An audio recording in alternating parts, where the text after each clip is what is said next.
ये देखते हुए कि 10,000 मीटर से अधिक लंबी रस्सी को नदी के दूसरी तरफ सफलतापूर्वक लटका दिया गया है, एक पुरातत्वविद के रूप में मेरे पति तुरंत लोहे के हुक को लटकाने और स्लाइड करने के लिए इंतजार नहीं कर सके।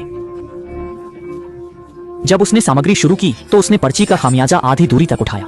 अप्रत्याशित रूप से गति के कारण तो रस्सी अचानक फंस गई। नतीजतन कंप्यूटर कक्ष में पति अचानक मध्य हवा में निलंबित कर दिया गया था और आत्म बचाव की प्रक्रिया में उसने गलती से अपनी कमर पर सुरक्षा हुक को भी ढीला कर दिया। इतना कि जब पत्नी ने अपने पति को वापस खींचने की कोशिश की तो एक दुर्घटना हुई। इस स्थिति को देखकर मैंने इसकी बिल्कुल भी उपेक्षा करने का साहस नहीं किया।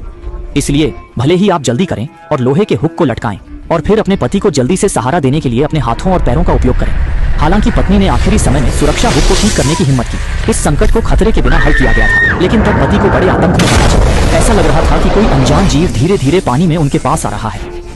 महत्वपूर्ण क्षण में किनारे पर साथियों ने तुरंत अपने हथियार निकाले और गोला बारूद लोड किया और फिर अजगर के सिर पर निशाना लगाया और सीधे उसे साफ कर दिया, जिससे दर्दनाक अजगर तुरंत पानी में गोता लगाकर भाग गया, जिससे मीना और उसका पति पानी में बिना किसी खतरे के भागने में सक्षम थे। मैंने सोचा था कि तट पर सफलतापूर्वक चढ़ने से संकट पूरी तरह से हल हो जाएगा, लेकिन अप्रत्याशित रूप से अभियान के लोग बहुत दूर जाने से पहले भाई कियांग को अचानक और उत्सुकता से लगा कि उसके पीछे कुछ हलचल है। इस तथ्य के लिए धन्यवाद कि इस समय उनके सामने द्वितीय विश्व युद्ध से बचा हुआ एक हवाई हमला आश्रय था। कई लोग तुरंत इसमें छिप गए और विशाल अजगर के हमले से पहले हवाई हमले के आश्रय के गुदा को बंद कर दिया।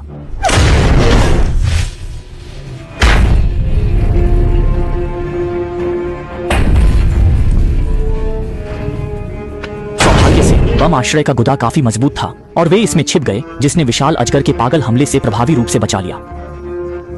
इसके बाद कुछ लोग जो इधर उधर भागते भागते थक गए थे, उन्होंने बम आश्रय के ऊपर पाइप को अपनी मृत्यु तक सभी तरह से छुआ और अंत से सफलतापूर्वक भागने का रास्ता खोज लिया।